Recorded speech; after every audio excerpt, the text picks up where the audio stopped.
అమర్జీవి పొట్టి శ్రీరాములు 123వ జయంతి కార్యక్రమం ఒంగోలు వైఎస్ఆర్ పార్టీ కార్యాలయంలో Aryavysya corporation chairman Kuppam Prasad ఆధ్వర్యంలో ఘనంగా జరిగింది. కార్యక్రమం ముఖ్య అతిథిగా ఒంగోలు ఎమ్మెల్యే మాజీ మంత్రి బాలినేని శ్రీనివాసరెడ్డి, మేయర్ గంగాడు సీత, బొట్ల సుబ్బారావు, పలువురు ఆర్యవైశ్య ప్రముఖులు పాల్గొన్నారు.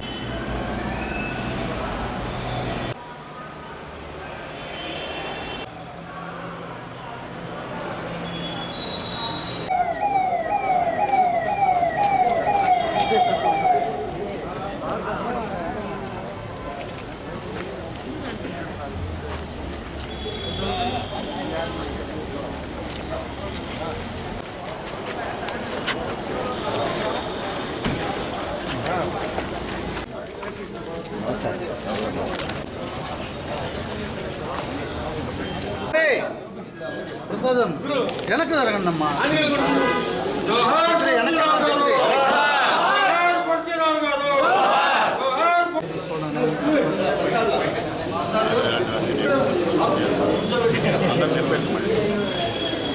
కుప్పం ప్రసాద్ గారు పూలు చల్లాక అందరు నిలబెట్టండి.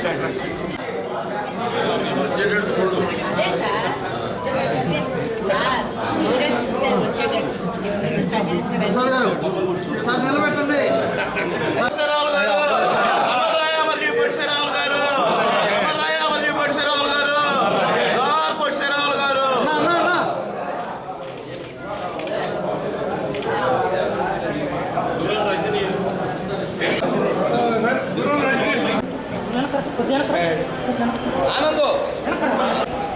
ఈరోజు ఒంగోలు వైఎస్ఆర్ కాంగ్రెస్ పార్టీ కార్యాలయంలో అమర్జీవి పొట్టి శ్రీరాములు గారి జయంతి సందర్భంగా పెద్దలు మాజీ మంత్రులు బాలినేని శ్రీనివాసరెడ్డి గారు, మేయర్ గారు, ఇతర నగరంలో ఉన్న వైశ్య ప్రముఖులు అందరూ కూడా వారికి నివాళులర్పించడం జరిగింది.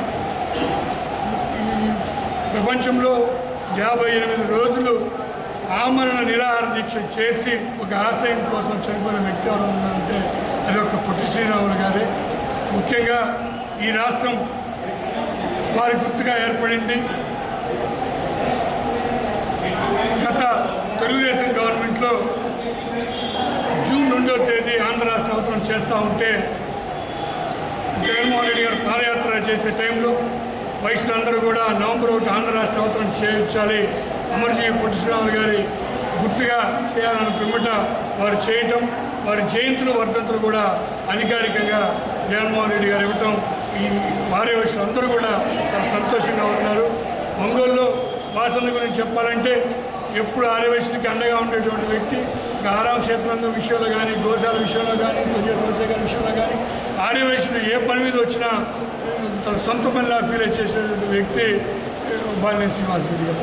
అంతేకాకుండా ముఖ్యంగా ప్రతిరోజు కూడా ఆర్యవైశ్యులతో అభిమానంగా ఉండేటువంటి వ్యక్తి బాలినేని శ్రీనివాసరెడ్డి గారు. అటువంటి వ్యక్తి ఒంగోలు నగరంలో ఆర్యవైశ్యులంతా కూడా ఎంతో అభిమానంగా పిలుచుకునే వాసన ఈరోజు ఒంగోలులో ఎప్పుడు కూడా వ్యాపారస్తున్న దాడులు కానీ ఇంకోటి కానీ ఎప్పుడు జరగలేదు. కారణం అంటే అది ఒక వాసనకే తగిందని తెలియపరుస్తూ ఈ అవకాశం ఇచ్చే పెద్దలందరూ కూడా ఉదయపూర్వక